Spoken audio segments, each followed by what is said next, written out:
জীবনে কোনোদিন একটা কাজ থেকে নিজেকে বিরত রাখবেন, মহৎকে অবজ্ঞা করবেন না। কোনো মহৎকে অবজ্ঞা করলে 5টা জিনিস ধ্বংস হয়।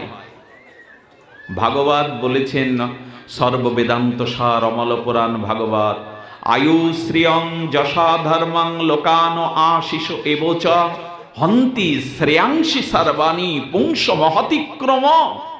এই জগতে যদি গুরুজনকে, গুরুবর্গকে, শ্রেষ্ঠকে অতিক্রম করো, সাধুগুরু বৈষ্ণবকে, তোমার কয়েকটা জিনিস ধ্বংস হবে। প্রথমে ধ্বংস হবে আয়ু।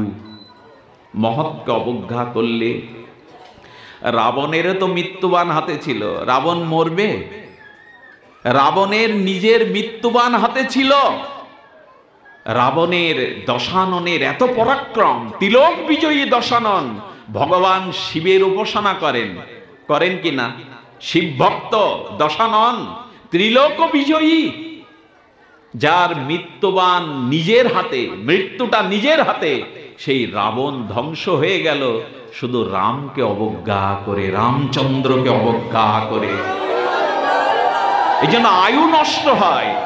মহৎকে অতিক্রম করলে আয়ু, তার শ্রী নষ্ট হয়, সৌন্দর্য নষ্ট হয়, তার মনের যত সদ্গুণগুলো নষ্ট হয়। আয়ু শ্রেয়ং, যশ নষ্ট হয়। মহৎকে অবজ্ঞা করলে তার যশ নষ্ট, আয়ু শ্রেয়ং যশ ধর্মং। এমনকি পূর্বতন বর্তমান যত ধর্ম করেছিলেন সবই বিনষ্ট হয়ে যায় মহৎ অতিক্রম করলে। এই জন্য গুরুদেবকে দেখলে দেখবেন কেউ ছায়া মারায় না। আজও গ্রাম বাংলার অনেক মা আছে, সাধু যেতে গেলে দূরে দাঁড়ায় যাতে তার ছায়াটা ডিঙানো না পড়ে। এসবগুলো এখন আর দেখা যায় না। এখন তো প্রতিযোগিতার যুগ, কে কত এগিয়ে যেতে পারে, অন্যকে পেছনে ফেলে কে কত এগিয়ে যেতে পারে, এখন এইগুলো নাই। দয়া করে আজকের অনুষ্ঠান থেকে, ভাগবত চর্চা থেকে একটা জিনিস নিয়ে যান, আয়ু শ্রী ধর্ম যশ ইহকাল পরকালের সর্ববিধ মঙ্গল বিনষ্ট হয় যদি কেউ মহৎকে অবজ্ঞা করে। সাধুর ভূষণ হয় মর্যাদা রক্ষণ। মহাপ্রভু বলেছেন একজন সাধুর ভূষণ কি? একজন সাধুর ভূষণ তার শিখা থাকতে হবে বৈষ্ণব হতে গেলে, উদ্যপুণ্ড তিলক থাকতে হবে, দাদা সঙ্গে হরিনাম অঙ্কিত থাকতে হবে। শিখা, মালা, হরিনাম অঙ্কিত, যদিও তার দেহে এগুলো বৈকুণ্ঠ সেবকের লক্ষণ, বৈষ্ণবীয় লক্ষণ, কিন্তু সব থেকে বড় লক্ষণটি হতে হবে মর্যাদা। যতটুকু যার মর্যাদা সম্মান তাকে ততটুকু দিতে হবে। মর্যাদা রক্ষণ হয় সাধুর ভূষণ, মর্যাদা লঙ্ঘিলে হয় নরকে গমন। চৈতন্য মহাপ্রভু বলছেন, সাধু যদি হতে চাও অন্যকে মর্যাদা দান করো। আমরা যেগুলো ঝড়ে, ওই যে ঝড় সপলট পালট করে দিয়েছে, কালের কবলিত কলির টর্নেডো ঝড়ে এর চাল ওর কাছে, ওর চাল কারো কিছু ঠিক নাই। এখন মহৎ আর কি করেছে, ছাত্রগুলো শিক্ষকের চোখে এখন আঙুল দেয়, জোর করে তাকে পাশ করাতে হবে, ছুরি দেখায়। কতটা অধঃপতিত যুগের অন্ধকার সময়ে আমরা চলে এসেছি।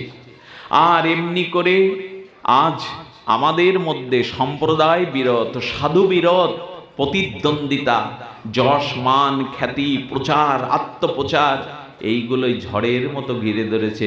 বললেন এই অন্ধকারের মধ্যে একটাই কেবল উপায়, একটাই কেবল রক্ষা পেতে পারে, কীর্তনাদেব সঙ্গস্য মুক্ত সঙ্গম পরম ব্রজের। যদি হরিনামকে দীনতার সহিত আশ্রয় করো, এই ঝড়ের মধ্যে একমাত্র তুমি আশ্রয় নিতে পারবে যদি হরিনামকে আশ্রয় করো। আর কোনো আলো নাই, আর কোনো অবলম্বনই নাই। এই জন্য হচ্ছে হরিনামকে যদি তুমি আশ্রয় করতে পারো, তাহলে এই ঝড়ের মধ্যে তুমি নিজেকে তুমি অন্তত বাঁচাতে পারবে। হরিনাম আশ্রয়ের জন্য বারবার বারবার আমাদের বলা হয়েছে হরিনামকে আশ্রয় করতে। শ্রীমান চৈতন্য মহাপ্রভু নিতাই চাঁদ এই নামকে জগতের বুকে এনেছিলেন, আর বারবার বারবার নামের মহিমা কীর্তনে তারা বলছেন না না, বারবার বলছেন নাম নাম। নাম হলো কি? বলছেন না, আপনি যে কীর্তন করবেন, হরিনাম সংকীর্তন ধর্ম ব্যতীত এই যে শ্রবণ, অর্চন, বন্দন, এগুলো অপেক্ষণীয়। আচ্ছা, আপনি হরিকথা শ্রবণ করতে গেলে একজন বক্তার অপেক্ষা আছে না? বক্তা ছাড়া কি হরিকথা শ্রবণ করতে পারবেন? আচ্ছা, হরিকথা যেখানে হবে, যেখানে সেখানে মাঠে ঘাটে বসানো যাবে তো? যদি একটু ভাগবত আসর আদি না করা যায়, ভক্তকে আহ্বান না করা যায়, হরি না, ওইখানে ভাগবত হবে তো? অর্থাৎ ভাগবত পাঠ করতে গেলেও পাঠকের অপেক্ষা আছে। আবার পাঠককে ডাকতে গেলে টাকার প্রয়োজন আছে, আছে কি না? ভালো পাঠককে পেতে গেলে অপেক্ষার প্রয়োজন আছে, অর্থের প্রয়োজন আছে, আবার সবসময় পাঠকও পাওয়া যায় না। তাহলে ভাগবত পাঠ শ্রবণেও একটা অপেক্ষা আছে, আছে কি না? আচ্ছা, আপনি যখন শ্রীবিগ্রহের অর্চন করবেন, অর্চনের প্রত্যেকটি দ্রব্য, আমরা ফিরে আসি, জয় নিতাই গৌর প্রেমানন্দে গৌর হরি বল, হরি বল। বলছেন অর্চনাঙ্গে মন্ত্রের অপেক্ষা আছে। যদি সদাচারী না হন, যদি সদাচার সম্পন্ন না হন, শুদ্ধ আচরণশীল না হন, তাহলে দীক্ষা না নিলে অর্চনের অধিকার, যে সদ্দীক্ষা নেয়নি সে সদাচার পালন করে না, তার অধিকার নেই ভগবানের অর্চনের। সদাচারী হতে হবে, দীক্ষাপ্রাপ্ত হতে হবে। আচ্ছা, রাত 2টোর সময় ঘন্টা নাড়া যাবে তো? সব সময় কি অর্চন করা যাবে? যাবে না। তো বলছেন যে আপনি ভাগবত পাঠ সব স্থানে সবখানে বক্তার একটা অপেক্ষা আছে, বক্তা ছাড়া প্রতিদিন শুনতে পাবেন না। আবার ভগবানের অর্চন করতে গেলে মন্ত্র জানা লাগবে, সদাচার সম্পন্ন জানা লাগবে, সদ্গুরুর আশ্রয় নেওয়া লাগবে, আর সময়ের জ্ঞান লাগবে, কোন সময় অর্চন করতে হয়। সব সময় অর্চন করা যাবে না। আর ভগবানের লীলাকে মনে স্মরণ করতে গেলে চিত্ত শুদ্ধি না হলে ভগবানের লীলা স্মরণ চিত্তে, যার চিত্ত শুদ্ধ হয়নি তার ব্রজলীলা, নবদ্বীপ লীলা স্মরণে আসবে না। কারণ জলাশয়ের জলটা যদি ঘোলা থাকে তাহলে চন্দ্রের কিরণটা প্রতিভাস সেখানে পড়ে কি? চন্দ্রের কিরণ প্রতিভাত হয় কি জল যদি ঘোলা থাকে? তো যার চিত্তটা নির্মল হয়নি, শুদ্ধ হয়নি, রাধা মাধবের লীলা তার অশুদ্ধ চিত্তে স্ফূর্তিপ্রাপ্ত হয় না। বললেন তাহলে অর্চন করার যোগ্যতা লাগে, দেশকাল লাগে, সময় মন্ত্র জানা লাগে। আর ভাগবত শ্রবণ করতে গেলে বক্তার অপেক্ষা লাগে, সুপ কোমল পরিবেশ লাগে। লীলা স্মরণ করতে গেলে চিত্ত শুদ্ধ না হলে লীলা স্মরণ করা যায় না। কিন্তু মহাপ্রভু বলে দিলেন, খাইতে শুইতে উঠিতে বসিতে যথাতথা নাম লও। মহাপ্রভু আদেশ দিলেন একমাত্র হরিনামই সর্বকালিক, সর্বদেশিক, সার্বজনীন। যে কোনো স্থানে, যে কোনো অবস্থায় তুমি হরিনাম নিতে পারবে, এতে কোনো দেশকালের নিয়ম নাই, দেশকালের কোনো নিয়মই নাই। বাবা, এত বড় সাধন থাকতে পারে? সর্বকালিক, সব কালেই হরিনাম নিতে পারবেন, সর্বদেশিক। এমনকি মহাপ্রভু বাহ্যক্রিয়া নরলীলা, তো নরলীলাতে চৈতন্যদেব বাহ্যক্রিয়া মানে মলমূত্র ত্যাগ করতে গেছেন। আর 5 বছরের গোপাল মহাপ্রভুকে খুব স্নেহ করত, গোপালকে ছোট ছোট কথা বলতো, মিষ্টি দেখতে, মহাপ্রভুকে খুব ভালোবাসতো। এখন পঞ্চবর্ষীয় গোপাল করেছে কি, মহাপ্রভু সেবা করবে বলে মহাপ্রভু বাহ্যক্রিয়ায় গেছে। তো মহাপ্রভুর বাহ্যক্রিয়া সুচিতার জন্য 1 বালতি জল নিয়ে অপেক্ষা করছে পঞ্চমবর্ষীয় বালক গোপাল। মহাপ্রভুকে দেখে চোখ বড় বড় করে বলছে, প্রভু তোমার দশা এই কেন? বলে, গোপাল কি দশা? বলছেন, তুমি জিভটাকে দাঁত দিয়ে আটকে দিয়েছো মা ভবানীর মতো, কালীর মতো কেন? বলে, গোপাল দেখ, আমার সমস্ত ইন্দ্রিয়গুলো আমার বশ, আমার বিবশ, আমি যা বলি আমার ইন্দ্রগুলো শোনে, শুধু একটা ইন্দ্র আমার নিয়ন্ত্রণে নেই, সে হলো আমার জিহ্বা। আমি মলমূত্র ত্যাগ করতে দেহটা অশুদ্ধ মনে করে জিহ্বাকে কতবার বললাম, জিহ্বা এখন কৃষ্ণ কৃষ্ণ হরে কৃষ্ণ বলিস না, জিহ্বা এখন নাম নিস না, আমার শরীরটা অশুদ্ধ। কিন্তু জিহ্বা আমার কথা শোনে না, তা আমি দাঁত দিয়ে জোর করে আটকে দিয়েছি এই অশুদ্ধ অবস্থায় যেন আমি নাম না নেই। মহাপ্রভু জিহ্বায় না সর্বদা কৃষ্ণ হরে তরঙ্গায়িত, ঢেউয়ের মতো তরঙ্গায়িত, নাম বিরতি দিতেন না মহাপ্রভু। আপনি আচারী ধর্ম জীবের শেখায়। মহাপ্রভু সেই নামময় অধিদেবতা, তিনি নিরন্তর নিরন্তর নাম নিতেন। গোপাল তখন হাত জোর করে বলছে, প্রভু ছোট মুখে বড় কথা হবে, তুমি ভুল করেছো। এই দেখুন 5 বছরের গোপাল কি বলছে, প্রভু জগৎবাসীকে আমাদের শিক্ষার জন্য গোপালের বদন দিয়ে সিদ্ধান্ত স্থাপন করছেন নামের গরিমার, নামের মহিমার। প্রভু তুমি ভুল করেছো, কারণ বাহ্যক্রিয়া করতে করতে তুমি কৃষ্ণ নাম বন্ধ করেছো। এই কৃষ্ণ নাম বিরত অবস্থায় যদি তোমার প্রাণবায়ু চলে যায়, তুমি কৃষ্ণ পাবে না, কৃষ্ণ চরণ পাবে না। প্রভু তুমি ভুল করেছো। প্রভুর চোখে জল, মুখে তার হাসি। তিনি গোপালকে জড়িয়ে ধরে বললেন, ওরে গোপাল কি শোনালি তুই, কি জানালি আজ, এত বড় সিদ্ধান্ত তোর মুখ দিয়ে। আজ থেকে আমি বলছি, আজ থেকে আমার পরিকর ভক্তরা তোকে গোপাল গুরু বলে মানবে, আজ থেকে তোকে গুরু বলে মানবে। এইখানেই দাঁড়িয়ে অঙ্গুলি উত্তোলন করে মহাপ্রভু বলেছিলেন, খাইতে শুইতে উঠিতে বসিতে যথাতথ নাম লাও। নামের কোনো দেশের বিচার কালের বিচার মহাপ্রভু দিয়ে যাননি। নামের মহিমা বেদও দিতে পারেনি। হরিনাম করলে কি প্রাপ্ত হওয়া যায় বেদ পর্যন্ত তা জানাতে পারেনি। এত রহস্যময় এই হরিনাম। এই হরিনামের মহিমা বড় বিচিত্র, বৈচিত্র্যপূর্ণ। আমাদের শুধু ওই বিশ্বাস নাই। মহাপ্রভু সেই দিন তিনি বলেছিলেন, মহাপ্রভু বারবার তার প্রতিটি বাণীর মাধ্যমে তিনি এই নামটাকে প্রতিষ্ঠিত করে গেছেন। প্রভু কহে কহিলাম এই মহামন্ত্র। এই দেখুন প্রভুর নিজ মুখ নির্গলিত মহাবাণী। প্রভু কহে কহিলাম এই মহামন্ত্র, ইহা গিয়া জপসভা করিয়া নির্বন্ধ। ইয়া হইতে সর্বসিদ্ধি হইবে সবার, সর্বক্ষণ বলইতে বিধি নাই আর। কোনো বিধি রাখলেন না, তুমি নাম নাও। সর্বদা জিহ্বাকে তরঙ্গায়িত করো হরিনামে, হরিনামে তরঙ্গায়িত হোক তোমার জিহ্বা। দেশকাল নিয়ম নেই। আর কি বলেছেন, ভজন মধ্যে শ্রেষ্ঠ নববিধা ভক্তি, কৃষ্ণ প্রেম কৃষ্ণ দিতে ধরে মহাশক্তি। তার মধ্যে সর্বশ্রেষ্ঠ নাম সংকীর্তন, নির অপরাধে লইলে নাম পাবে কৃষ্ণ প্রেমধন। এই হলো মহাপ্রভুর শিক্ষা, এই হলো গৌড়ীয় বৈষ্ণবের আদর্শ, এই হলো আলোর পথ, এই হলো প্রেমের পথ, এই হলো অত্যান্তিক কল্যাণের পথ। হরিনামকে আশ্রয় করা, হরিনামকে গৌণ করা যাবে না। যে যতই সাধনা করুক, হরিনামকে মুখ্য করে অন্য সাধনাগুলো যুক্ত করতে হবে। হরিনামকে গৌণ করে কোনো সাধনা নয়, হরিনামকে গৌণ করে কোনো তপস্যা নয়। হরিনামে দেবাহতী মা কি বলেছেন শুনুন।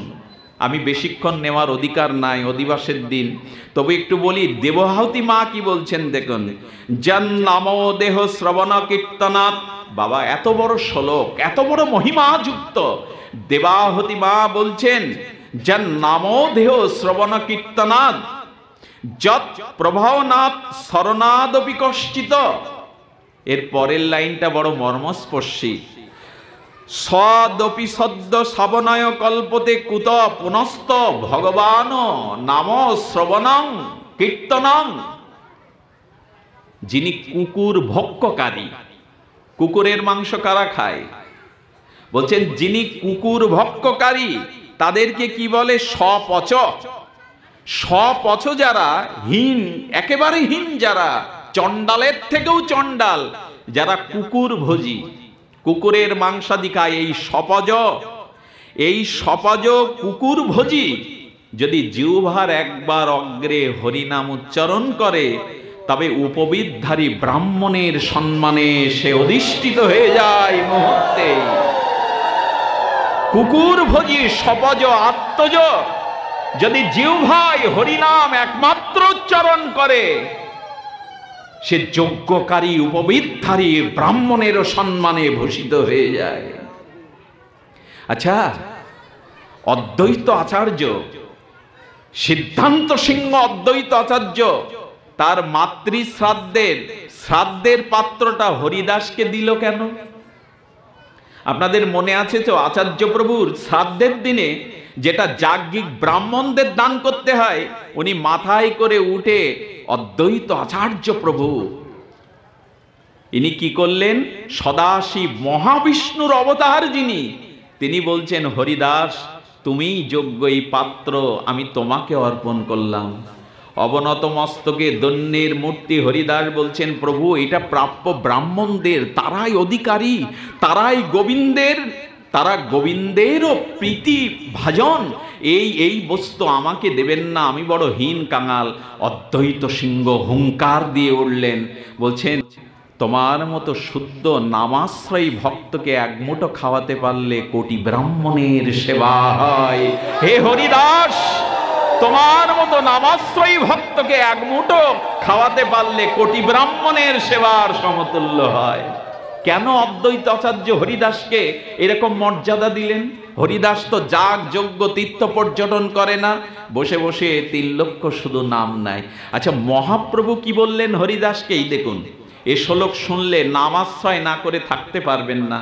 এ যদি আপনার হৃদয়ে একবার লেগে যায় এই বাণীটা, তাহলে নামাশ্রয় ব্যতীত আপনি কাল কাটাতে পারবেন না। মহাপ্রভু সিদ্ধ সেই ভজন কুটিরে হরিদাসের সিদ্ধ বকুলের তলে গেছে, গিয়ে হরিদাসের দিকে হাত বাড়িয়ে চৈতন্য প্রেমাবতার বলছেন, এসো হরিদাস, আমি তোমাকে একটু বুকে নেই, এসো হরিদাস আমার বুকে এসো। যতবার বলছে চোখটা বিস্ফোরিত করে হরিদা এক পা দুবার করে হরিদাস পিছন যাচ্ছে, প্রভু আমাকে ছুঁয়ো না, আমি আত্মজ, আমি হীন অস্পৃশ্য, প্রভু আমাকে স্পর্শ করলে তোমার পবিত্র প্রেমতনু কলঙ্কিত হবে, আমাকে ছুঁয়ো না। এই দেখুন মহাপ্রভু হাত বাড়িয়ে বলছেন, হরিদাস তোমায় স্পর্শী আমি পবিত্র হইতে, তোমারও পবিত্র ধর্ম নাহিত আমাতে। আরে বাবা, এ কথাটা আমার মাথায় বহুক্ষণ ঘুরছিল, আমি সিদ্ধান্ত পাইনি। প্রভু বলছেন, হরিদাস এসো, আমি তোমাকে আলিঙ্গন করছি, আমি পবিত্র হব বলে, কারণ তোমার মধ্যে যে পবিত্রতা আছে সেটা আমার মধ্যেও নাই। স্বয়ং কৃষ্ণ যিনি রাধা ভাবকান্তি মিলিত তনু হয়ে এসেছেন, তার ভিতরে অপবিত্রতা কোথায়? তার ভিতরে অপবিত্রতা কোথায়? মহাপ্রভু তবে কথাটা ভুল বললেন যে তোমায় স্পর্শী পবিত্র হইতে, তোমার পবিত্র গুণ নাহিত আমাতে। হরিদাস তোমার ভিতরে যে পবিত্রতা আছে এটা আমার মধ্যে নাই। আমরা মহাপ্রভুকে একটু পূর্বপক্ষ হয়ে জিজ্ঞাসা করব, তোমার ভিতরে অপবিত্রতা কি? তোমার নাম নিলেই পাপী প্রেম ভক্তি লাভ করে, তুমি রাধা ভাবদূতি নিয়ে এসেছো, তোমার অপবিত্রতা কোথায়? মহাপ্রভু উত্তর দিচ্ছেন মহাজনের আনুগত্য বাণীতে, হরিদাস তুমিও সন্ন্যাসী আমিও সন্ন্যাসী, কিন্তু আমি কেমন বৈরাগ্য বেশ ধারণ করে শ্রীকৃষ্ণ চৈতন্য নাম নিয়ে সন্ন্যাসীর সুনাম। হরিদাস কি পড়তেন জানেন বাবা? হরিদাস লজ্জাটা নিবারণের জন্য একটা নেংটি মতো সুতোর বস্ত্রটা পরতেন। জীবনে কোনোদিন গায়ে কিছু দেননি হরিদাস, জীবনে কোনো ঘর বাঁধেননি, জীবনে রান্না করে চর্বচেষ্য মুখে দেননি। মহাপ্রভু প্রসাদ পাঠাতেন অবশিষ্ট অধরামৃত, তাই পেত হরিদাস। তুমি জীবনে ঘর বাঁধুনি, তোমার সন্ন্যাসের কোনো বস্ত্রই নেই, অথচ তুমি সন্ন্যাসী শিরোমণি। তুমি সংকল্প করে 3 লক্ষ নাম না নিলে অন্ন মুখে দাও না। গোবিন্দ দাস মহাপ্রভুর সেবান্তে মহাপ্রভুর অধরামৃত প্রসাদ গোবিন্দ দাস মাথায় করে নিয়ে হরিদাসকে বলছে, ঠাকুর ওঠো সেবা নিয়ে নাও। ওই এক বেলা করে মহাপ্রভুর উচ্ছিষ্ট পেতেন। গোবিন্দ দাস বলছে ঠাকুর উঠে সেবা নিয়ে নাও। হরিদাস বলছেন কি প্রসাদ আজ পেতে পারবো না। গোবিন্দ প্রসাদটা নামাও। প্রসাদটাকে বন্দনা করে এক রজকণা মাথায় জিহ্বায় দিয়ে বলছে প্রসাদ নিয়ে যাও। 3 দিন প্রসাদ ফিরিয়ে দিল। মহাপ্রভুকে গিয়ে গোবিন্দ দাস বলছেন একান্ত সেবক প্রভু তোমার হরিদাসের কোনো ব্যাধি হয়েছে, প্রসাদ নিচ্ছে না 3 দিন ধরে। মহাপ্রভু বলছেন হরিদাস, হরিদাস তোমার শরীর খারাপ কি? বললেন প্রভু শরীর ভালো, আমার মন আর বুদ্ধি অশুদ্ধ। শরীর শুদ্ধ মন অশুদ্ধ বুদ্ধি মন। আমি জীবনে প্রথম শুনলাম মানুষের অসুস্থ কাকে বলে। এই দেখুন হরিদাস বলছে প্রভু আমার শরীর সুস্থ, শরীরটা তো পচা গলা অনিত্য। প্রভু আমার মনটা অশুদ্ধ। হরিদাস 3 লক্ষ নাম সংকল্প করে তুমি নাও, তোমার মন অশুদ্ধ। বলছে কেন অশুদ্ধ জানো প্রভু?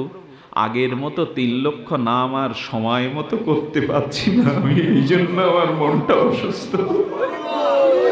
আমি আগের মতো বৃদ্ধ হয়ে গেছি, তো আগের মতো 3 লক্ষ নাম সংকল্পবদ্ধ সময় মতো শেষ করতে পারছি না।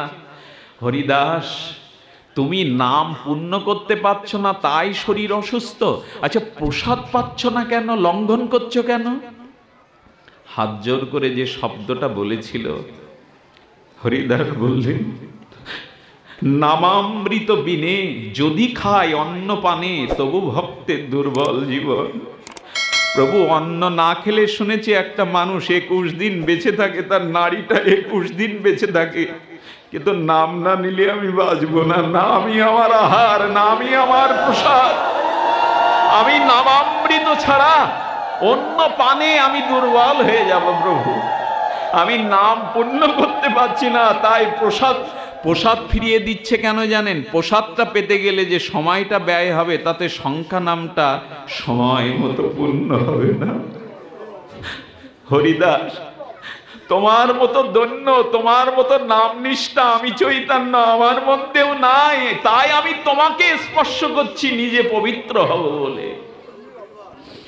ভক্তের কাছে ভগবান চিরকাল হেরে যান। অহং ভক্ত পরাধীন। স্বয়ং অখণ্ড ভগবান বলছেন আমি এক জায়গায় পরাধীন, এক জায়গায় পরাজিত, আমার ভক্তের কাছে আমি পরাজিত। হরিদাসকে মহাপ্রভু বলছেন এই দেখুন নামের মহিমা।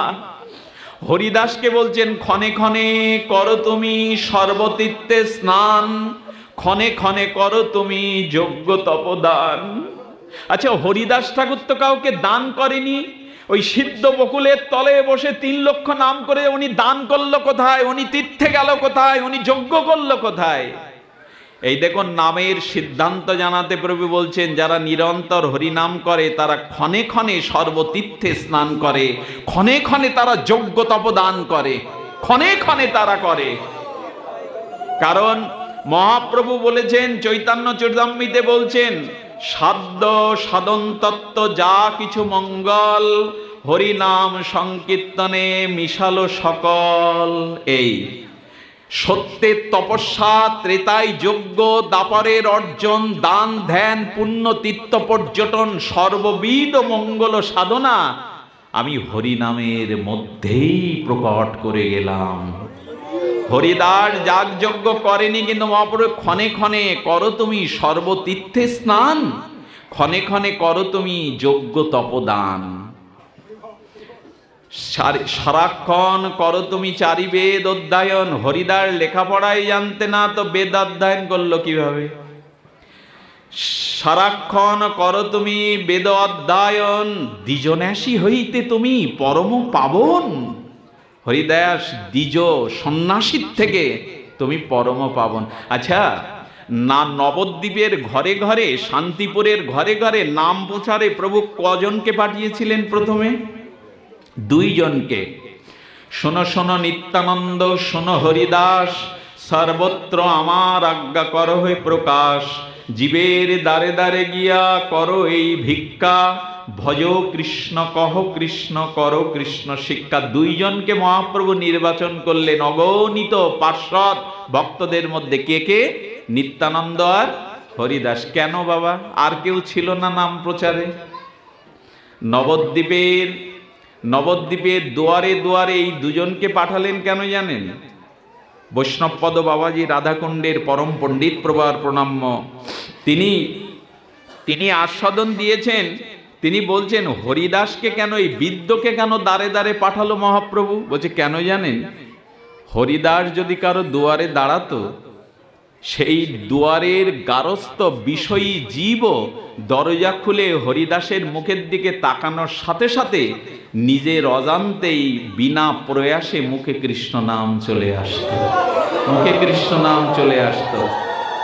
আহা, যাহারে দেখিলে মুখে আইসে কৃষ্ণ নাম। এই জন্য তো বাবা এই দূর থেকে ৬-৭ ঘন্টার পথ অতিক্রম করে এসেছি। কেন জানেন? আপনাদের দেখলে যদি একটু নামের রুচি হয়, একটু হরিভক্ত হয়, ভক্তের বাতাস গায়ে না লাগলে, ভক্তের কৃপা দৃষ্টি আমার প্রতি না পড়লে তো আমার নামের রুচি হবে না, অপরাধ যাবে না। এই জন্য হরিদাসকে যারা দেখতো অজান্তেই তাদের বদনে কৃষ্ণ নাম চলে আসতো। যাহারে দেখিলে বদনে আইসে কৃষ্ণ নাম। তাকেই বৈষ্ণব বলতে হয়, যারে দেখলে হরিস্মৃতি মনে পড়ে, যার বদন পানে তাকালে ভগবানের কথা মনে পড়ে, নাম মনে পড়ে।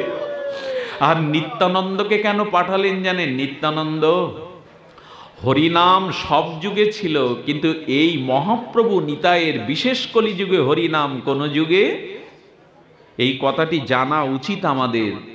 অন্যান্য যুগে হরিনাম নিলে মুক্তি পর্যন্ত হতো, বৈকুণ্ঠ গতি পর্যন্ত হতে, গোলক বৃন্দাবন বা প্রেম পাওয়া যেত না।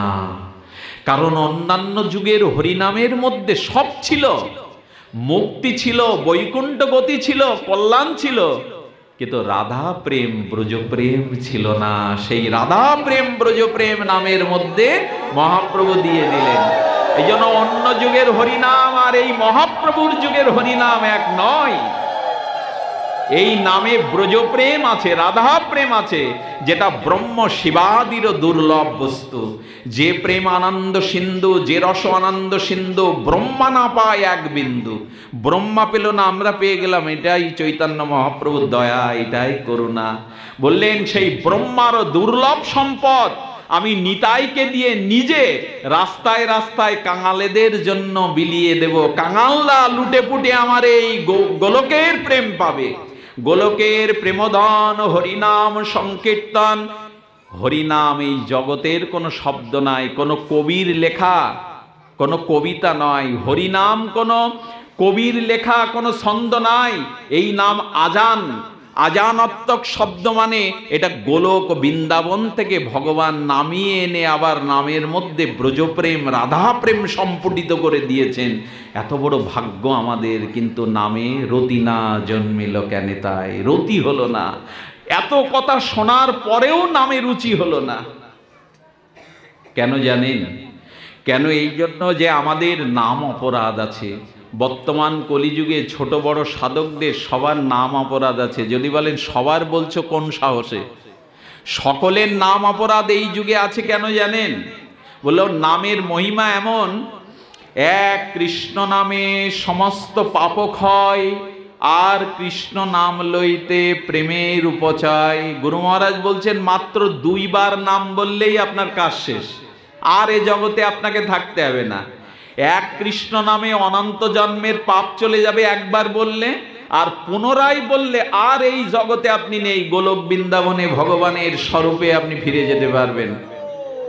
আচ্ছা, 2 বার বললে যদি একবার নামে সমস্ত জন্মের পাপ ক্ষয় হবে, আর একবার বললে কৃষ্ণ প্রেম হবে, গোলক প্রেম। আমরা এতবার বলছি, হচ্ছে না কেন? আমরা তো কম বলিনি।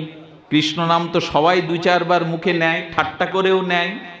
হিন্দুদের হরে কৃষ্ণ বলে অন্য জাতিরাও মাঝে মাঝে কৃষ্ণ কৃষ্ণ বলে, এটা উপহাস করেও বলে। তো কৃষ্ণ নাম তো সবাই নেয়। বলে হেন নাম যদি লয় বহুবার, তবে যদি নহে প্রেম নহে অশ্রুদার, তবে জানি দেহে আছে অপরাধ প্রচুর, নাম অপরাধীর কৃষ্ণ নাম প্রেম নাহায় অঙ্কুর। যারা অপরাধী, বৈষ্ণব অপরাধ, সেবা অপরাধ, তারা লক্ষ জন্ম করো যদি নাম সংকীর্তন, তবু না মিলিবে ব্রজেন্দ্র নন্দন। এই অপরাধ ত্যাগ করে নাম করতে হবে। কিন্তু দুর্ভাগ্য, আজ অর্থের বিনিময়ে নাম বিক্রয় হয়। আজ রাত 2টোর সময় কোনো নাম সংকীর্তনের দল আসরে উঠলে তারা আক্ষেপ করে, শ্রোতা নেই, দর্শক নেই, তো কাকে শোনাবো। ওদিকে কুঞ্জঘর থেকে রাধা মাধব সখীগণ বলছেন, আমরা বৃন্দাবন থেকে এখানে আনলাম, আমরা রাত জেগে আছি নাম শুনবো বলে, তুমি শ্রোতা পাচ্ছ না। এরকম ভাবনা যদি কোনো কীর্তনিয়ার আসে, যেখানে তো ভালো শ্রোতা নেই, আমি কাকে নাম শোনাবো, সে নামের চরণে অপরাধী হয়ে যাবে। যত্র গায়ন্তি তত্র তিষ্ঠামি নারদ। গোবিন্দ বললেন, আমি রাধারানীকে নিয়ে দাঁড়িয়ে দাঁড়িয়ে নাম শ্রবণ করি, আমার নাম আমার কাছে এত মধুর, আমি শ্রোতা পাচ্ছি না। শাস্ত্র বলেছে নাম বিতরণের জন্য, নাম বিতরণের জন্য। যিনি আপনার এখানে 24 প্রহরে নাম কীর্তন করতে এসছেন, আপনি তাকে একটা রাজ্য দিয়ে দিন, কোটি কোটি ডলার দিয়ে দিন, আমার আপত্তি নাই। কিন্তু নাম করার আগে যদি সাইন করতে হয় 40,000 50,000 না হলে আমি যাব না, এই কন্ট্যাক্ট করে সাইন করে যদি করতে হয়, তাহলে বিপদ আছে। খবরদার, যিনি ভগবানের নাম করেন সেই নামকে কেনা যায় না। কোটি কোটি টাকা দিলেও, রাজ্য দিলেও সেই নাম যিনি করেন তার মূল্য দেওয়া যায় না। কিন্তু নাম যজ্ঞে হরিনামের দ্বারা যেন কন্টাক্ট না হয়, এত না দিলে আমি যেতে পারবো না। আজকের যুগে এত নাম হচ্ছে, ক্রিয়া হচ্ছে না কেন? যিনি নাম করছেন তিনি তিলকমালা নিয়ে আসরে বিরামের সময় কাঁদিয়ে গড়াগড়ি দিয়ে জড়িয়ে ধরে বুকে এমন করে কাঁদলেন, এমন করে ভাসালেন, মনে করলাম একে একবার ছুতে পারলে, একে আলিঙ্গন করতে পারলে বুঝি আমার কৃষ্ণ প্রেম হবে। তিনি আসর থেকে নেমে গিয়ে অখাদ্য খাচ্ছেন, মালা খুলে দিচ্ছেন, তিলক নেন না, লুঙ্গি পরছেন। নাম যিনি করবেন তাকে আচরণশীল হতে হবে।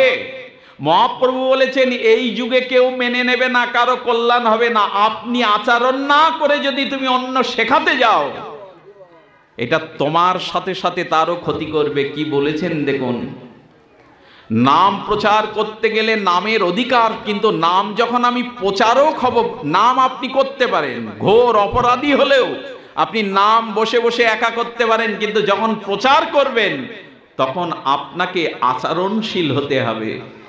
এই জন্য অনুরোধ, যারা নাম কীর্তন বিতরণ করে জীবের দ্বারে দ্বারে, তাদেরকে একটু শুদ্ধ আহারী, একটু শুদ্ধ ভাবধারা থাকতে হবে, নালে কিন্তু লক্ষ কোটি জন্ম করলেও নাম সংকীর্তন তবু না মিলিবে কৃষ্ণ প্রেম ধন। যদি অপরাধ থাকে, অসদাচার থাকে, তাহলে কোটি জন্মও নাম সংকীর্তন করলে প্রেম পাওয়া যাবে না। আর অপরাধ শূন্য হয়ে দৈন্যতার সহিত দীনতার দ্বারা একবার কৃষ্ণ বললে সে কৃষ্ণ প্রেম পেয়ে যাবে, একবার কৃষ্ণ বললে। এই জন্য খুব সাবধান। মহাপ্রভু বলছেন, নিরপরাধে লইলে নাম পাবে কৃষ্ণ প্রেমধন। এই দেখুন, এই শব্দটা বলা আছে, নিরপরাধ। যেন অপরাধ করে কেউ নাম না করি, একটু শুদ্ধ। আমার নাম শুনে অন্যদের কৃষ্ণ নামমুখী হবে, তাদের হৃদয়ে সঞ্চারিত হবে হরিনাম। প্রকৃত হরিনাম কাকে বলে জানেন? দুটো দৃষ্টান্ত দিয়ে পাঠ বিশ্রাম করব। হরিনাম কাকে বলে? প্রকৃত হরিনাম, আপনাদের কষ্টও লাগছে, অনেকের শরীরে গাম ঝরছে। আমার মনে হয় আমরা অনেকেই আমার মতো মাদিস অপরাধী আছেন, যাদের হরিকথা হরিনামে চোখে জল আসে না, কিন্তু একটু কষ্টে যদি গা দিয়ে ঘাম ঝরে, সেটাও বা কম কি? কৃষ্ণ কথাতে সাধু সঙ্গে একটু ঘাম ঝরুক, নয়নে জল না আসুক, অন্তত ঘামটা ঝরুক। হরিকথা শ্রবণ করলে তৃষিত তাপিত হৃদয় বড় শীতলতরা হয়ে যায়, বড় শীতলতরা হয়ে যায়। হরিনাম প্রকৃত কাকে বলে শুনুন, কয়েকটি দৃষ্টান্ত দেই। মহাপ্রভুর সমসাময়িক দৃষ্টান্ত বড় অপূর্ব। চলেছেন গোধূলি বেলায় সরোদনী গঙ্গার তীরে নামপ্রভু নিমাই চাঁদ নাম করতে করতে চলেছেন, বড় বড় প্রেমময় ভঙ্গিমায় চলেছেন। রাধা ভবদ্যুতি নামময় দেবতা, আমাদের সম্প্রদায়ের অধিদৈবতা প্রেমপুরুষ শ্রীকৃষ্ণ চৈতন্য, তার নাম শুনে যে যেখানে ছিল নগর সংকীর্তনে মহাপ্রভুর পিছু ছুটছে। ঠিক ওই নবদ্বীপের প্রভু যে পথ দিয়ে সংকীর্তন করতে করতে যাবেন তার পাশেই ছিল যাদবাচার্যের গৃহ। যাদবাচার্য স্ত্রীকে নিয়ে গৌর কথা আলোচনা করছেন, মহাপ্রভুর কথা আলোচনা করছেন। যেই মহাপ্রভুর সমধুর কণ্ঠধ্বনির হরিনাম কানে এলো, কানে আসার সাথে সাথে যাদবাচার্য দৌড়ে মহাপ্রভুর কীর্তনে যোগ দিতে চলে গেল। আর ওনার স্ত্রী বসে স্বভাববশত সবজি কুটছিলেন ধারালো বটিতে। কিন্তু ঘটনাক্রমে 2-4 মাসে তার শিশু সন্তানটি ওর পাশে খেলছিল। এরে বলে হরিনাম। এই দেখুন, মহাপ্রভুর মধুর প্রেমমাখা কণ্ঠধ্বনির হরিনাম কানে প্রবেশ করার সাথে সাথে যাদব আচার্যের স্ত্রীর হাতের তরকারিগুলো মায়েরা স্বভাববশত আন্দাজেও কাটতে পারে না, স্বভাব হয়ে গেছে, কাটছে। কাটতে কাটতে তার কোন দিকে খেয়াল নেই, কারণ নাম কর্ণ দিয়ে হৃদয়ে যেই প্রবেশ করেছে সে জগৎ ভুল হয়ে গেছে, দেহাবেশ তার নাই। সে যে কোথায় আছে কি করছে, এই দেখুন প্রকৃত নাম কাকে বলে। একবার কানে গেছে, এ জগৎ হারিয়ে গেছে, তার দেহাবেশ নাই, বাহ্য স্মৃতি তার মোটেও নাই। কি করলো জানেন? ওই সবজি কুটতে কুটতে অভ্যাসবত নিজের আপন পেটের ছেলেকে ধারালো বটিতে কেটে দিয়ে দিল। আচ্ছা মা, সন্তানকে যখন মা কাটছে, সন্তান মৃত্যু যন্ত্রণায় ছটফট করছিল না? সে কাঁদছিল না? মা, তোমার কানে কান্নার আওয়াজ যায়নি? তোমার সন্তানের ছটপটানি আর্তনাদ চিৎকার যায়নি? আমাদের আচার্য বলছেন, মা তো এ জগতে নাই। প্রকৃত নিরপরাধী প্রেমিকের মুখে হরিনাম কানে গেলে তার দেহযাত্রা ভুল হয়ে যায়, দেহাবেশ ভুল হয়ে গেছে, এ জগতে আর সে নাই। নিজের ছেলেটাকে কেটে ফেললো, তার এ জগতে নাই। এই হলো হরিনাম, এই হলো হরিনামের মহিমা।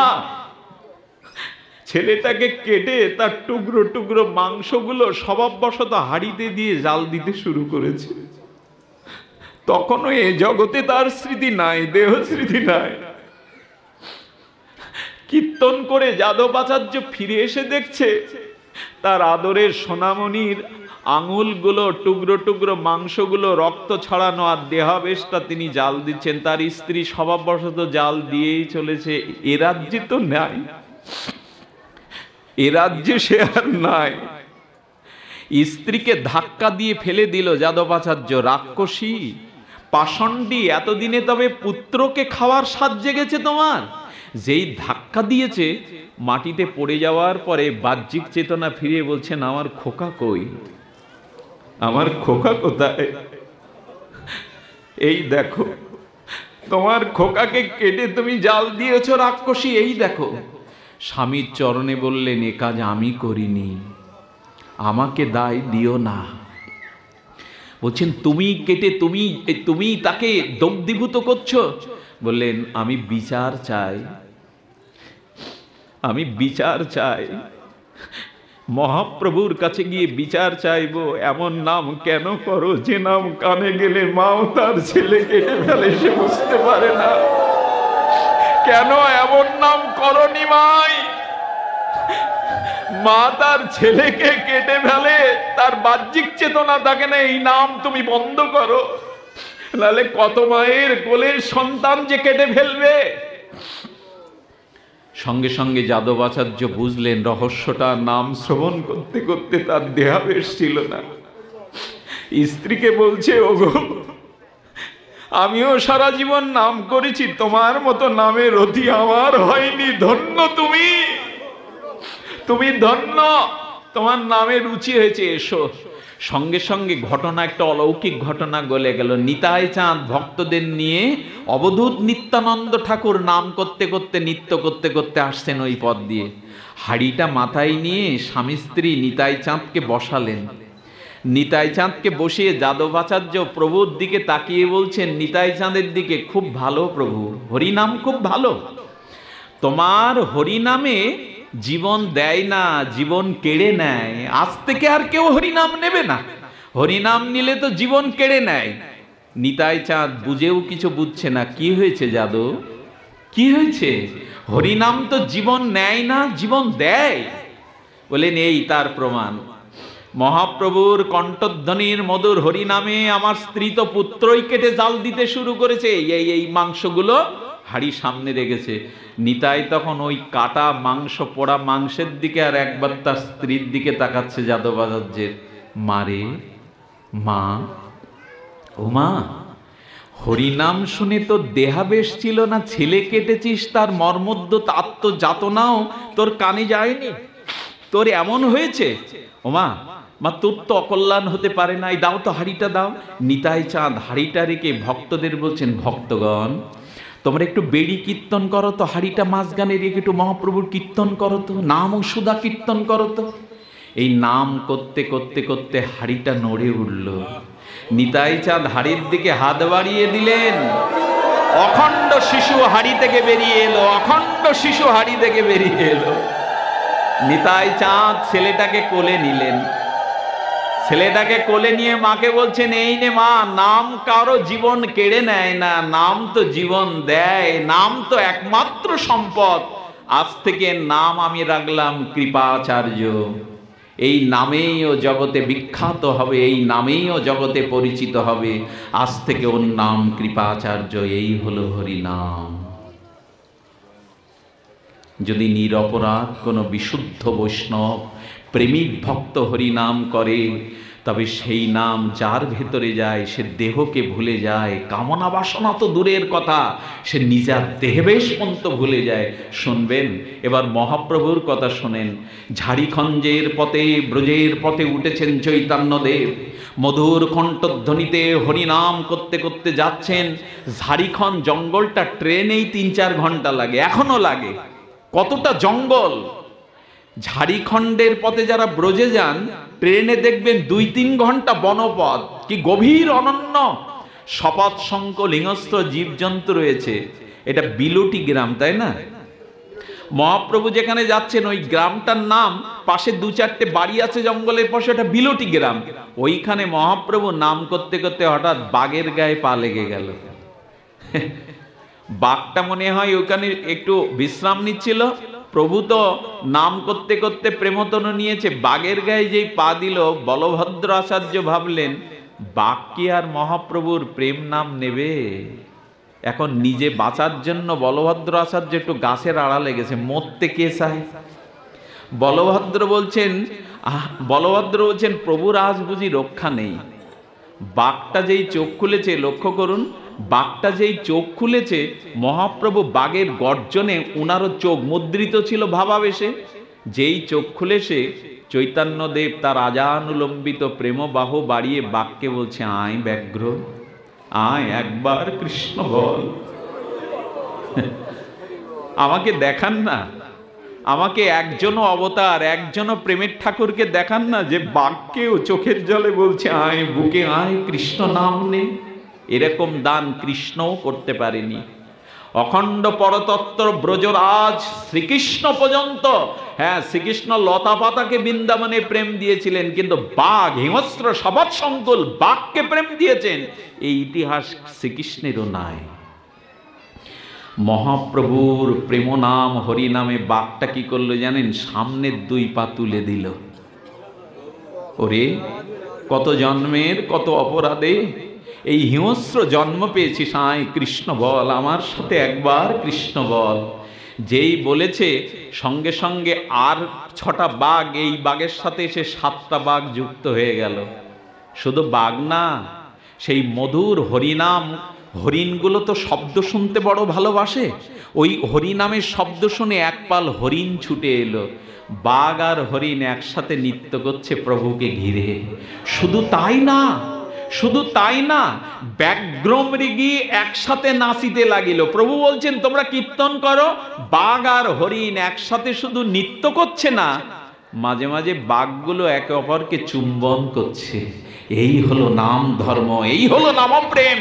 বাঘ আর হরিণ একসাথে। এ কোনো গল্প নয়। যদি দেখতে চান বিলুটি গ্রামে ঝাড়িখণ্ড জঙ্গলে চলে যান, হরিণের পায়ে সাপটা সেখানে আছে। সাপগুলো এসেছিল প্রভুর হরিনামে, সেই পাথরগুলো প্রভুর কীর্তনে প্রেমে গলে গিয়ে সাপগুলো এসেছিল আঁকা বাঁকা দাগ পড়ে আছে।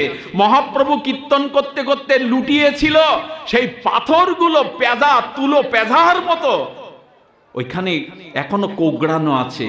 আর মহাপ্রভু দীর্ঘ 16 ইঞ্চি পরিমাণ চরণ চিহ্নটা পাথরের বুকে এখনো পূজিত হচ্ছে সেখানে। এই হলো হরিনাম। পাথর গলে গেল, গলল না শুধু আমার হৃদয়। হরিনামে মহাপ্রভুর পায়ের ছাপটা গলে গেল পাথর। আমাদের প্রেমানন্দ ঠাকুর বলেছেন, ওগো আমার হৃদয় কি অপরাধে পাপের দ্বারা পাথরের থেকে কঠিন? পাথর থেকেও তো ঝর্ণা ঝরে, আমার নয়ন থেকে কেন প্রেমাশ্রু ঝরে না? আমি কি পাথরের থেকে কঠিন হয়ে গেলাম? আমাদের গৌরী উপাসনাটা কি জানেন? এর ষোড়শোপচার, দশোপচার, 64 উপচার না। যদি কেউ রাধা মাধবের নিতাই গৌরের নাম প্রেম ধর্ম চান, তার উপচার কেবল দুটো, এক পাতা তুলসী দল আর একটু নয়নের দুফোঁটা প্রেমাশ্রু। কোটি কোটি জন্ম তপস্যায় যেটা না হয়, দুফোঁটা অশ্রু জল যদি নিবেদন করা যায়। রাধারানী 100 বছর কেঁদেছিলেন। চৈতন্য মহাপ্রভুর চোখের জলে খাল হয়ে গিয়েছিল, ভিজে গিয়েছিল। পাশে যারা কীর্তন করত প্রভুর সাথে তারা ভিজে যেত, খাল হয়ে গিয়েছিল প্রভুর চোখের জলে। চোখের জলটা তো বাইরে কিনতে পাওয়া যায় না বাবা। এই যজ্ঞের জন্য যা যা আয়োজন হয়েছে সবকিছু অর্থ করি দিয়ে নিতে হয়েছে, চোখের জলটা কোথাও কিনতে পাওয়া যাবে না। মহাপ্রভুর কীর্তনে বাঘগুলো, হরিণগুলো নৃত্য করতে করতে মহাপ্রভু কৌতুক দেখে পরমানন্দে ব্রজের পথে চলেছেন। বাঘগুলো কি করেছে জানেন? ওই যে নাম প্রেম পেয়ে গেছে, আর ওদের মধ্যে হিংসা নেই, আর ওরা হিংসা করবার ক্ষমতাই হারিয়ে ফেলেছে। বাঘগুলো মহাপ্রভুর পিছনে পিছনে যাত্রা শুরু করেছে। কিছু দূর এগিয়ে মহাপ্রভু বলছেন, তোরা আসিস না, আমি আশীর্বাদ করি তোদের প্রেম হোক। বাঘগুলো মহাপ্রভুর ইশারায় ওই 7টা বাঘ ওখানেই বসে পড়লেন। আমার মনে হয় কি জানেন, বাঘগুলো আর হিংস্র থাবা দিয়ে কোনো প্রাণী শিকার করে খায়নি।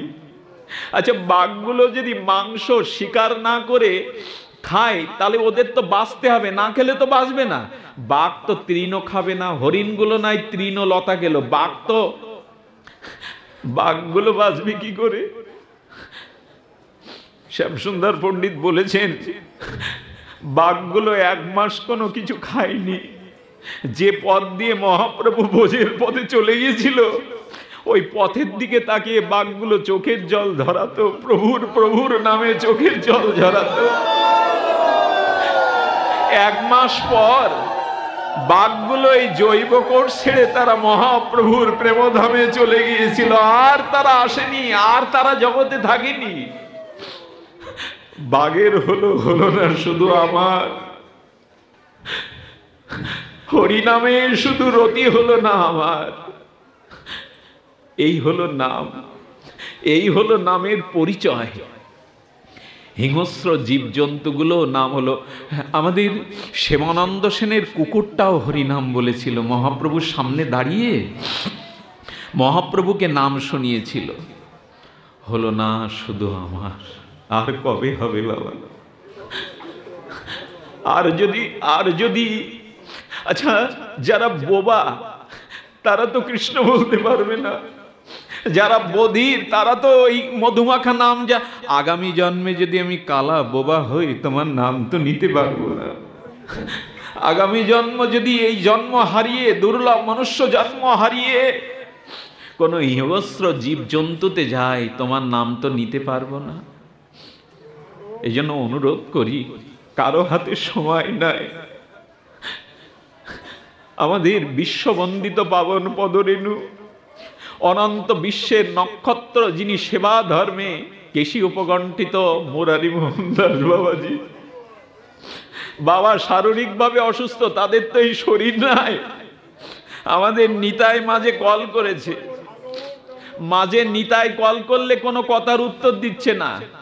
পাশ থেকে দাদাজি, সোবল দাদাজি বললেন, একবার নিতাই বলো, একবার গৌর বলো, তাহলে বাবা কথা উত্তর দেবে।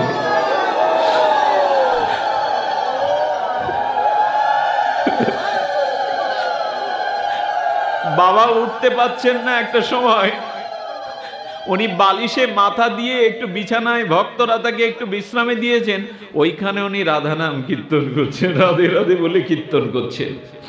সময় কারো নাই বাবা। নলিনী দলজল জীবন টলমল, পদ্মপত্রের উপরে জলবিন্দু কণা কখন ঝরে পড়বে আমরা জানি না। তাই নাম আশ্রয়ের সময় হয়েছে, নাম গ্রহণের সময় হয়েছে। এহেন দুর্লভ মনুষ্য জন্ম, এহেন ব্রজপ্রেম সম্পঠিত নাম কি না পারে। সারঙ্গ ঠাকুর মহাপ্রভুর বয়সের থেকে অনেক বড়। সারঙ্গ, কথাগুলো বারবার বলতে হয়। সারঙ্গ ঠাকুর যে বকুলতলায় বসে নাম করতেন নবদ্বীপে, বকুল গাছটা শুকিয়ে মরে গেছে। নিমা এসে বলছে, ও ঠাকুর, তো তোমার বকুল গাছ আর ফুল ফল ছায়া দেবে না, এর তলে বসে রৌদ্রপুরে নাম করবে বুঝি? বললো, নাম করতে গেলে আর রৌদ্রের কথা মনে থাকে না নিমাই, এখানেই বসেছি যখন, এখানেই নাম করব। মহাপ্রভু বললেন, আমার ভক্তের রৌদ্র পূর্বে, বৃষ্টিতে ভিজবে। মহাপ্রভু করেছেন কি, মরা বকুল গাছটা জড়িয়ে ধরে হরে কৃষ্ণ কৃষ্ণ কৃষ্ণ হরে হরে, হরে রাম রাম রাম হরে। যেই মহামন্ত্র বলেছেন, মৃত বকুল গাছটা সঙ্গে সঙ্গে পত্র পুষ্প ফলে সজীবিত হয়ে চিরজীবী হয়ে গেল। সঙ্গে সঙ্গে গাছটা ফুল ফলে ভরে গেল, আর বকুলের পত্র পুষ্প নবকিশলায় ভরে গেল। সারঙ্গ ঠাকুর বললেন, বা তোমার নাম মহিমার তো বেশ মূল্য আছে দেখছি, জাদু আছে। বললেন, এইখানে তুমি নাম করবে। ও ঠাকুর, তুমি বৃদ্ধ হয়েছ, তুমি দেহ ছেড়ে দিলে তোমার গোপীনাথের কে সেবা করবে? একটা শিষ্য নাও, একজনকে অন্তত শিষ্য করো। নিমাই, আমাকে জ্বালাতন করো না। সারঙ্গ ঠাকুর তো বৃদ্ধ, প্রাচীন মূর্তি, বলছেন, আমাকে জ্বালাতন করো না নিমাই, চলে যাও, আমি কাউকে শিষ্য করব না। শিষ্য করার অনেক জ্বালা, তাকে তো উদ্ধার করতে হবে, আমি পারবো না, চলে যাও নিমাই। নিমাই তখন বারবার বলছে, ঠাকুর একটা শিষ্য করো, একজনকে অন্তত শিষ্য করো, তোমার আশ্রম দেখবে কে? বিরক্তি হয়ে বলে বসেছেন সারঙ্গ ঠাকুর, কাল প্রভাতে যার মুখ দেখবো তাকেই কৃষ্ণ নাম দিয়ে শিষ্য করবো, যাও নিমাই, জ্বালাতন করো না, আমাকে ভজন করতে দাও। নিমাই তখন হেসে চলে যাচ্ছেন। হাসতে হাসতে গিয়ে ঘটনা কি ঘটলো, রাত 3:30 ব্রাহ্ম মুহূর্তেই সুরধনী গঙ্গায় সারঙ্গ ঠাকুর স্নান করতে গেছে। স্নান করে নাম করতে করতে যেই উঠবে, দেখে জানুর কাছে, হাঁটুর কাছে একটা ভেলা এসে ঠিকলো, কলার ভেলা। সেই ভেলাতে শায়িত আছে 13 বছরের এক কিশোরের লাশ। গতকাল দুপুরে তার পিতামাতা উপনয়ন সংস্কার দিয়েছিল, সন্ধ্যাবেলায় সাপে দংশন করে, তারপরে মারা যাওয়ার পরে রাত দুপুরবেলা ভেলায় করে সাপে কাটা রোগীকে ভেলায় মশারিটা নিয়ে ভাসিয়ে দিতে হয়, নিয়ম ছিল। তো ভেলাটা ভাসবে না সারঙ্গ ঠাকুরের জানুতে এসে বেঁধে গেছে। সারঙ্গ ঠাকুর বলে, সর্বনাশ, কাল সকালে যাকে দেখবো, নিমাইকে কথা দিলাম তাকে হরিনাম দিয়ে শিষ্য করবো, এ তো মরা। সারঙ্গ ঠাকুর নিজেকে বলছেন, মরা তা হয়েছে, কি হয়েছে? হরিনাম তো মৃত সঞ্জীবনী, হরিনাম মরাকেও জীবন দিতে পারে।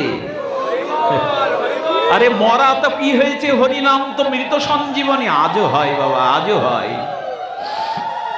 শুধু নামের নির অপরাধে নাম থাকতে হবে। সারঙ্গ ঠাকুর তুলেছেন গঙ্গার তীরে, আর কোলা করে ওই লাশটা তুলে একটু গঙ্গা জল ছিটি দিয়ে কানে মধুমাকা সুজা সন্দবিনী সুদা হরে কৃষ্ণ মহামন্ত্র দিতে লাগলেন। নাম নিতে নিতে মৃত সঞ্জীবনী সুধায় নড়ে উঠল 13 বছরের কিশোর, জেগে উঠল মৃত সঞ্জীবনী সুধায়। এই হলো হরিনাম, এই হলো হরিনাম। মৃতকে সঞ্জীবনী সুধায় চিরজীবী করে দিল। উঠে প্রণাম করছে, বললেন কোনো কথা নেই, আশ্রমে চলো। এই কথাটা চারিদিকে ছড়িয়ে পড়ল, ওর বাবা মার কানে গেল। বাবা মা ফিরে এসে খোকাকে বলছে, খোকা বাড়ি চল, খোকা ফিরে চল। চারিদিকে লোকজন জোগাড় হয়ে গেছে। সারঙ্গ ঠাকুর বসে বসে ওর বাণী শুনবে, ও কি বলে, উত্তরে কি বলে। তখন সারঙ্গ ঠাকুরকে প্রণাম করে বলছেন, বাবা ওদের কাছে শুনুন তো ওরা আমার কোন জন্মের বাবা মা। মা বলছে, খোকা আমি তোর মা, আমি কাল দুপুরেই তোর উপনয়ন হলো, তুই সাপে কেটে মারা গেলি, চিনতে পারছিস না? ও তাহলে তোমরা আমার গত জন্মের বাবা মা, ফিরে যাও।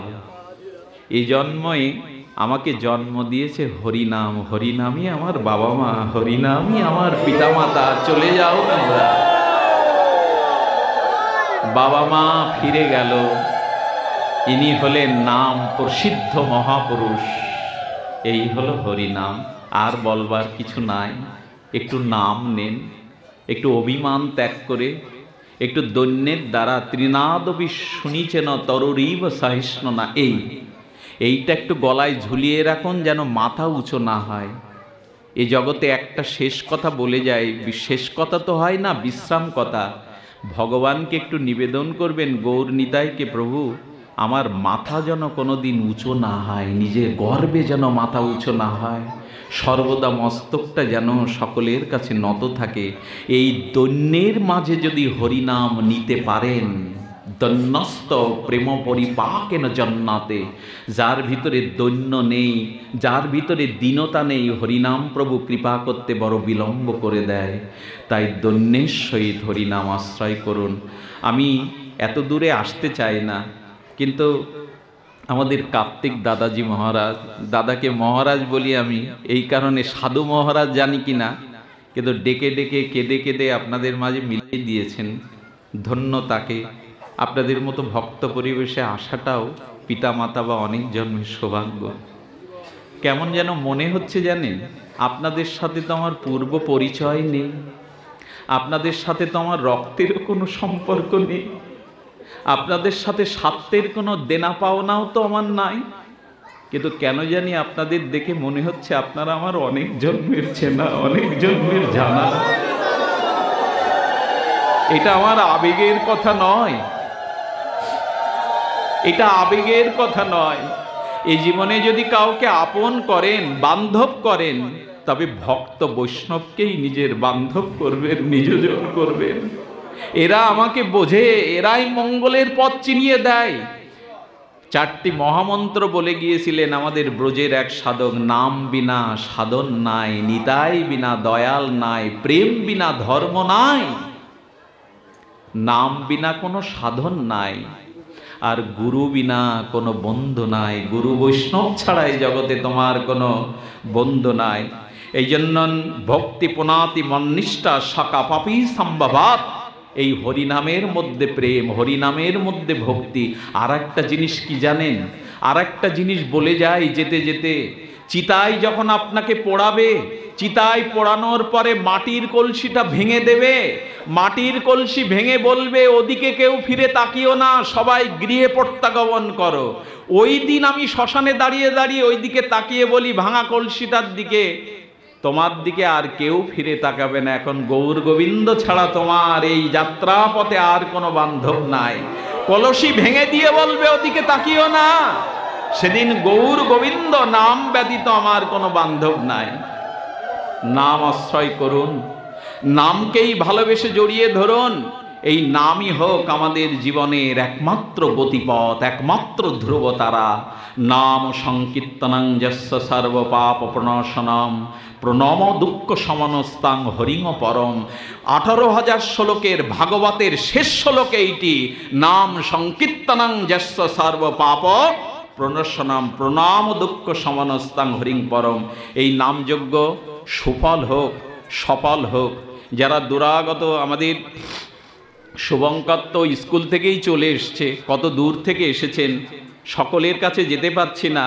আপনারা এইখান থেকে আপনাদের চরণে আমার মাথাটা নত করছি, একটু চরণ ধুলি দিয়ে কৃপা রাখবেন। জয় রাধে, জয় গৌর সুন্দর, জয় শ্রী গুরু প্রেমানন্দে, গৌর হরি হরি।